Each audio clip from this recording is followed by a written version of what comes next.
Ne ressens jamais de pitié pour un homme. Jamais. Pas un gramme. Je suis une psychopathe parce que mon mec, il faut qu'il me mette sa localisation et que je puisse le pister dès qu'il sort. Je regarde rue par rue et à chaque endroit où il s'arrête, je fais une capture d'écran pour remettre l'adresse dans mes notes. Un ex à moi, comme il m'avait fait quelque chose de vraiment impardonnable, j'ai tenté de mettre le feu à son immeuble. Il y a un principe auquel je ne crois pas, c'est le fait de se quitter. Ça veut dire que si tu décides de me quitter, je vais t'harceler. Je vous dis, les mecs, faut leur faire du mal, faut leur faire du sale. Il faut qu'ils pleurent chaque soir dans leur putain de lit. Donc je propose un date à une femme qui me plaît et elle m'a sorti un truc complètement chelou. Il était perdu, notre couple. C'est depuis que t'es malade que moi je me sens drôlement mieux depuis que t'es malheureux, mais je me sens drôlement mieux depuis que t'es malade. Maintenant je suis égoïste, mais au moins t'es calme, moi. J'ai l'habitude de dominer, donc c'est vraiment ce que je préfère. Relation longue date, ça m'intéresse pas. Tant qu'il n'y a pas de domination, que je sais que voilà, ça ne m'intéresse pas. C'est déjà déguisé en buisson devant chez la personne pour voir à peu près les heures où il rentrait, plaque d'immatriculation de lui, ses amis. Je suis une ancienne stalkeuse et une ancienne folle, maintenant à la retraite. Donc je vous donne toutes les techniques pour traquer votre mec. 14 vidéos de violence où elle me bat. Je dépose plainte 2 fois. Une agression aussi en ville à 5 personnes. Elle enlève ma fille pendant 2 mois. Elle a jamais été inquiétée. Pourquoi tu veux rester ici? Mais parce que c'est ma maison. Les enfants, ils ont leur rythme. Mais oui, c'est ma maison. C'est moi je vais garder mes enfants. Je peux regarder un homme qui est en difficulté financière et je vais jamais l'aider. Et il y a des mecs qui nous laissent en vue et ils nous répondent pas pour nous faire comprendre qu'ils sont pas intéressés. Ils ont pas compris. En fait, c'est exactement ça qui nous intéresse quand ils sont pas intéressés. J'ai le droit de refuser de le faire quand elle a ses règles, car à Skip, je suis un homme princesse. 1 an et demi en pensant que c'était une femme, on se rend compte que finalement elle a un passé d'homme. Je me sens très sali. Si tu me parles et t'es pas affolé de me parler, je vais trouver ça pas normal. Je suis une perverse narcissique. Alors bien sûr que je te fais croire que je t'aime alors qu'en réalité je ne t'aime pas. Je rappelle que vous avez quitté ce garçon en découvrant un jour qu'il a 13 ans. Ça fait quelques mois que vous le fréquentez et vous êtes tombée enceinte. Oui. Le jour où vous découvrez qu'il a 13 ans, vous partez avec votre bébé. Il ne saura jamais finalement. Jamais. Jamais. Non. Comment manipuler un homme? Ouais monsieur, n'importe où, mais accéléré. Nous sommes en guerre. Tu sais ce qui est le plus tabou aujourd'hui? Dire que les hommes aussi sont victimes de harcèlement. On imagine toujours que ce sont eux les bourreaux, jamais les victimes. Pourtant, de plus en plus d'histoires émergent. Des mecs qui se font traquer, harceler de messages, menacés, parfois même manipulés par des femmes qui profitent de leur silence. Et le pire, c'est que personne n'en parle. Bizarre. Parce qu'un homme qui ose dire qu'il est harcelé ou manipulé, ça fait sourire. Parce qu'aller au commissariat pour dire qu'une femme t'a pourri la vie, c'est encore vu comme ridicule. Mais derrière cette honte, il y a une réalité qu'on ne peut plus ignorer. Des hommes souffrent en silence. Si tu es nouveau sur la chaîne, abonne-toi pour ne pas manquer mes prochaines vidéos. On est parti!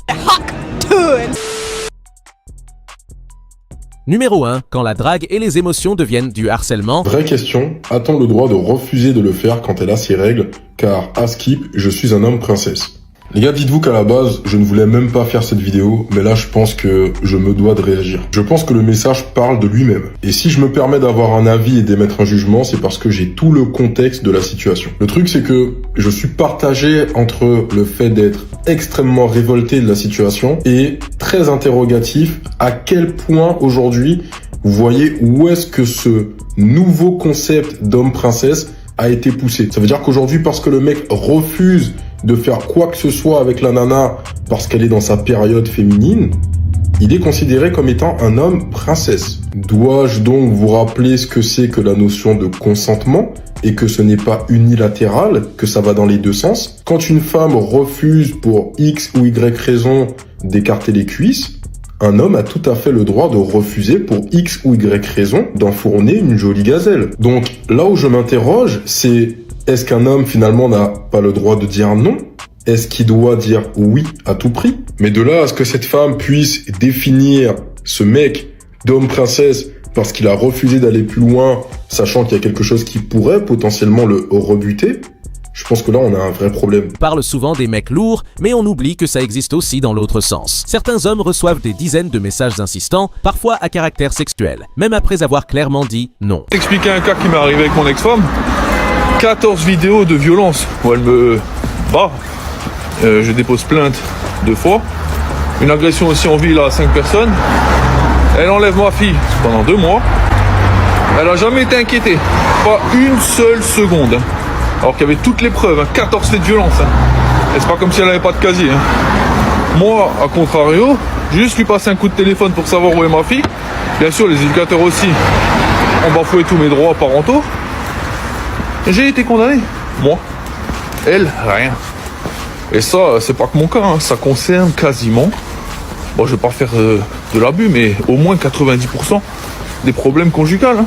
C'est pas quelque chose qui est faux, hein. C'est totalement réel. Faut vous renseigner un peu, c'est tout. Allez, juste les chiffres, 2000 femmes condamnées ou incarcérées en France en 2023 pour 84 000 hommes. C'est pas rien hein, quand même. Hein. Même les mineurs, hein, 3000 mineurs incarcérés cette année. Donc les mineurs sont plus condamnés que les femmes. D'autres se retrouvent suivis sur les réseaux sociaux, pistés dans leur quotidien, avec des femmes qui osent se pointer devant chez eux ou même sur leur lieu de travail. Et ce n'est pas seulement de l'insistance, c'est parfois une pression émotionnelle constante, des crises, des colères démesurées que l'homme doit encaisser sous peine d'être quitté, humilié ou accusé de ne pas être un vrai homme. Beaucoup supportent ces tempêtes émotionnelles par peur de passer pour le méchant, de perdre leurs enfants ou de se retrouver avec une mauvaise réputation. Ça fait quelques semaines que je me fais harceler par une femme qui a trouvé l'adresse de chez moi et qui s'est pointée. Et pour vous la faire courte, il y a quelques semaines, il y a une femme qui s'est pointée au restaurant de mon pote à Lyon. Et mon pote m'a écrit, m'a dit, il y a une fille qui est venue à mon restaurant, elle a cherché après toi. Elle m'a demandé où t'étais, je lui ai dit que t'habitais pas sur Lyon. Et elle a demandé absolument à ce que tu la recontactes. Elle m'a donné son prénom. Et du coup, elle m'a dit qu'elle t'avait sur les réseaux, donc recherche-la parce qu'elle a dit que c'était urgent ce qu'elle avait à te dire. Je me suis dit que c'était bizarre parce que je connaissais aucune fille de ce prénom-là. Et surtout encore moins du côté de Lyon. Donc ma curiosité, je fais quoi? Je vais regarder dans mes messages, je retrouve le nom qu'il m'avait donné. Du coup, j'écris à une fille qui avait ce prénom-là, je lui dis salut, ça va? Est-ce que c'est toi qui es passé au restaurant de mon pote? Et elle me répond oui, j'ai quelque chose d'urgent à te dire, il fallait absolument que je te voie, nanana. Je lui dis qu'est-ce que tu as à me dire d'aussi urgent? En gros, elle me dit c'est assez volumineux ce que je dois t'envoyer, est-ce que on peut discuter autre part que je t'envoie ça? Moi, encore bête. Je donne mon WhatsApp et elle m'envoie une vidéo. La vidéo, je vous la mets. En gros, le message sur le papier dit « J'aimerais que tu sois mon époux, mon complice, mon confident et le père de mes enfants. » C'est assez effrayant quand même. Suite à cette vidéo-là, elle me fait une longue déclaration derrière en me disant que je suis l'amour de sa vie, que c'est Allah qui veut qu'on soit ensemble, blablabla, tout un truc. Donc, suite à ça, je la remercie et je dis que je suis touché, mais que je suis pas intéressé. Ça, elle a continué de m'écrire. Je répondais pas. Au début, non, pardon, je mens. Au début, je répondais gentiment. Ok, je répondais, mais je repoussais le truc et je disais que je pouvais pas, j'étais pas intéressé, j'étais pas disposé, je ne voulais pas.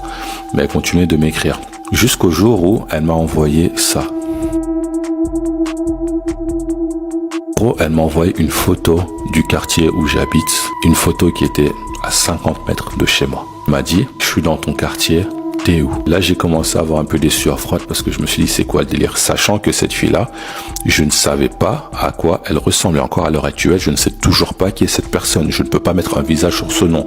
Mon pote me l'a décrite. Et encore, parce qu'en fait, vu qu'elle était voilée, il a juste pu me dire les traits de son visage et pas grand-chose en gros. J'ai arrêté de répondre à cette personne. J'ai arrêté de répondre jusqu'au jour où elle m'a envoyé ça quelques jours après. Une photo de la porte de chez moi. Et elle m'a dit qu'elle était là, une fois de plus. Et là, j'ai commencé à flipper. Elle a fait des recherches pour savoir où j'habitais. Elle s'est pointée. Et elle m'a dit qu'elle était restée là et qu'elle voulait absolument me donner un cadeau. Numéro 2, la manipulation silencieuse. Vous lui avez quand même envoyé un petit mot à ce pauvre Isaac.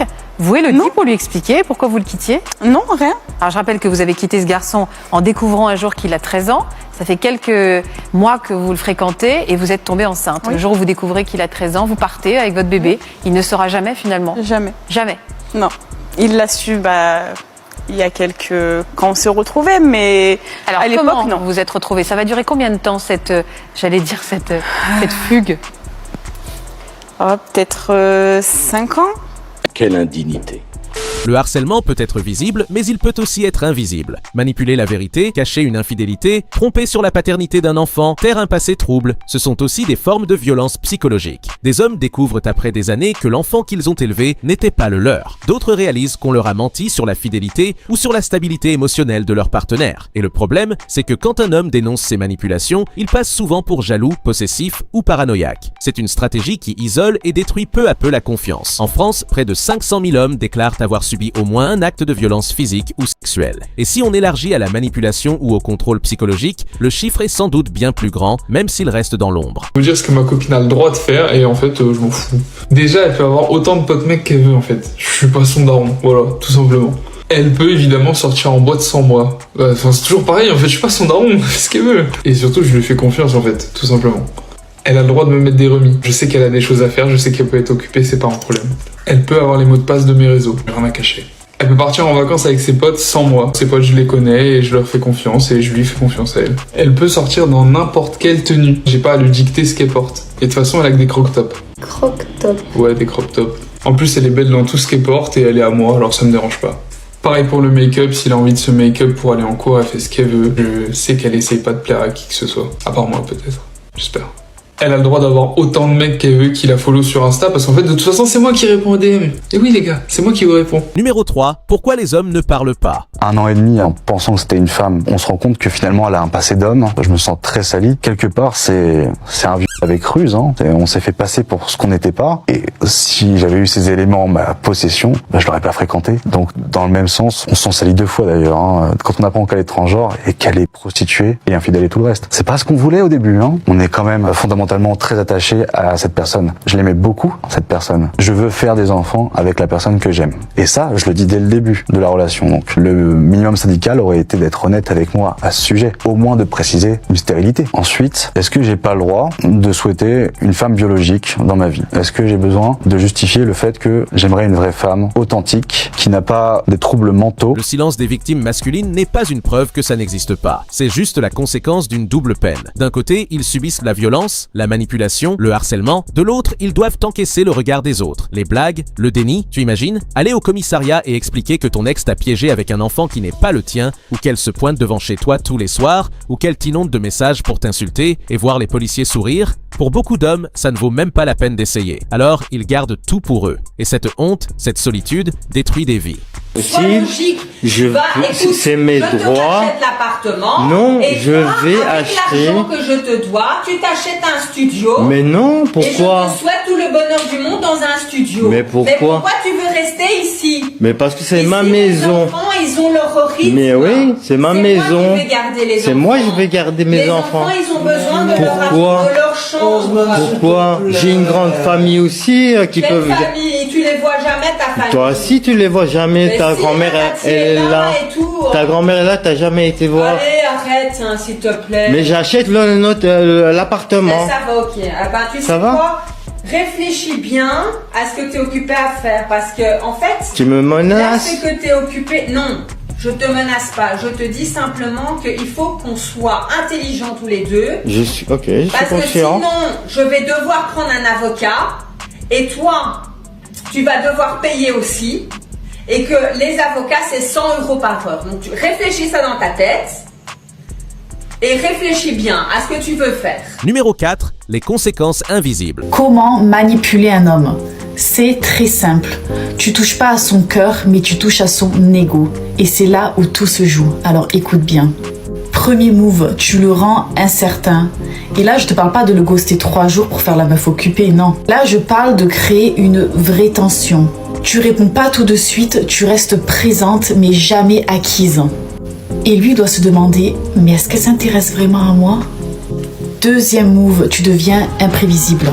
Un jour, t'es douce, attentionnée, collante. Le lendemain, t'es froide, occupée, indifférente. Pourquoi? Parce qu'un homme, il s'attache pas à ce qu'il comprend, il s'attache à ce qui le perturbe, à ce qu'il n'arrive pas à saisir. Troisième move, tu le valides rarement, mais toujours avec élégance. Il te complimente, tu souris, tu dis merci, mais tu t'emballes pas. Il te propose de sortir, tu lui dis « je te redis », même si t'as rien de prévu, tu doses, tu donnes, puis tu te retires. Et c'est là qu'il va commencer à cogiter. Quatrième move, l'effet miroir plus ton aura. Tu lui rends ce qu'il te donne, ni plus ni moins. Il devient distant, tu deviens glacial. Il insiste, tu redeviens légère. Et tu ne supplies jamais. On parle ici de stress permanent, d'anxiété, d'hommes qui finissent par s'isoler pour éviter le conflit. Certains développent des troubles du sommeil, d'autres sombrent dans la dépression, voire dans des pensées suicidaires. Le harcèlement et la manipulation n'ont pas de sexe. Peu importe qu'ils viennent d'un homme ou d'une femme, ils détruisent, ils enferment, ils brisent des vies. Mais tant qu'on continue à fermer les yeux sur ce que subissent certains hommes, on les condamne à souffrir dans l'ombre. Alors pourquoi cette vidéo? Parce qu'il est temps d'en parler. Oui, les femmes sont victimes de violences, c'est une réalité qu'il ne faut jamais nier. Mais les hommes aussi. Et refuser de le reconnaître, c'est créer une société à deux vitesses. Un homme a le droit de dire non, il a le droit de poser ses limites, il a le droit d'être respecté, et il a le droit de dénoncer une manipulation sans passer pour le coupable. Si tu regardes cette vidéo et que tu as déjà vécu une situation similaire, sache que tu n'es pas seul, et que ta souffrance est légitime. Il est temps de briser le tabou, d'ouvrir les yeux et de reconnaître que le harcèlement et la manipulation, qu'ils touchent un homme ou une femme, doivent être combattus avec la même force. Il y a un principe auquel je ne crois pas, c'est le fait de se quitter. Ça veut dire que si tu décides de me quitter, je vais t'harceler, malheureusement, et je le fais pas exprès. Quand mon ex il m'a trompé l'année dernière avec une fille et il m'a bloqué de partout, ce gros clochard. Je te fais des bisous si tu passes par là. Il m'avait bloqué de partout et du coup ce que j'ai fait c'est que je suis partie sur PayPal et je lui ai envoyé des 1 centime avec des messages pour continuer la discussion. Et je lui ai envoyé tellement de centimes qu'il m'a remercié en me disant qu'il était à découvert et que grâce à moi il l'était plus. Je suis plutôt sympa comme fille. Alors il faut savoir que j'ai peut-être une dizaine de comptes qui s'appellent Débloque-moi, que ce soit sur Snap, Insta et TikTok. Débloque-moi frère, débloque-moi s'il te plaît, débloque-moi.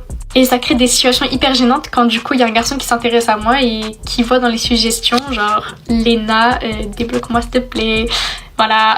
Quand j'ai vu que du coup il réagissait plus à mes comptes Snap, débloque-moi, etc. Du coup j'ai décidé de décaler sur Insta et j'ai mis une photo de sa tête en photo de profil de lui quand il avait 12 ans pour bien le gêner, voilà, pour bien qu'il remarque. Et en bio j'ai écrit débloque-moi ou sinon tu finis sur un compte gay. Si ce sujet te parle, partage cette vidéo. Mets un commentaire pour dire ce que tu en penses ou même pour témoigner si tu en as la force. Abonne-toi pour ne rien rater parce que ce genre de vérité, tu ne les entendras pas ailleurs.